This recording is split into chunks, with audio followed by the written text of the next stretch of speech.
తిరుపతి పట్టణాభివృద్ధి సంస్థ తుడా కార్యదర్శిగా బాధ్యతలు చేపట్టి ఏడాది పూర్తయిందని, అధికారులు, సిబ్బంది, ప్రజల సహకారంతో దిగ్విజయంగా విధులు నిర్వర్తించానని కార్యదర్శి శ్రీకాంత్ తెలిపారు. రాబోయే రోజుల్లో తుడా సేవలను మరింత ప్రజలకు చేరువ చేస్తానని హామీ ఇచ్చారు.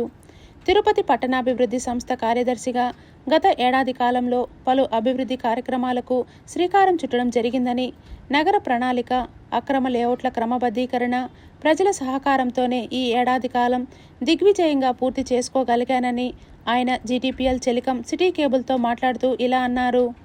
ప్రజలందరూ నచ్చేలా ఆంధ్రప్రదేశ్ రాష్ట్ర ప్రభుత్వం పనిచేస్తుందని, తుడా సేవలను మరింత విస్తృతం చేసేందుకు ప్రజలందరి సహాయ సహకారాలు కావాలని ఈ సందర్భంగా తుడా కార్యదర్శి శ్రీకాంత్ తెలిపారు. గత సంవత్సర కాలంగా నేను తిరుపతి పట్టణాభివృద్ధి సంస్థ కార్యదర్శిగా బాధ్యతలు చేపట్టడం జరిగింది.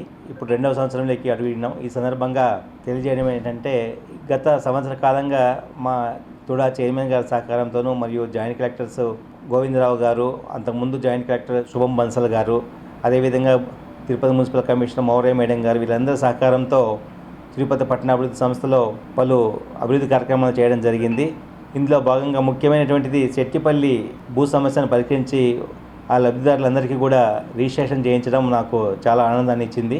దాదాపు గత 2 సంవత్సరాల కాలంగా కూటమి ప్రభుత్వం ఏర్పడిన తర్వాత 2 సంవత్సరాల కాలంగా 108 పనులు, 36 కోట్ల రూపాయల విలువ చేసేటువంటి 108 పనులు 7 నియోజకవర్గాలు, అసెంబ్లీ నియోజకవర్గాల్లో మేము చేపట్టడం జరిగింది. వివిధ డ్రైన్స్ కోసమైతే మేము ఆ లోకల్ పబ్లిక్ రిప్రజెంటేటివ్స్ అడిగిన సమస్యలకు సంబంధించి డ్రైన్స్, అదేవిధంగా ఏం అవసరమైతే మౌలిక సదుపాయాలు కల్పించడం కోసము కృషి చేస్తున్నాం.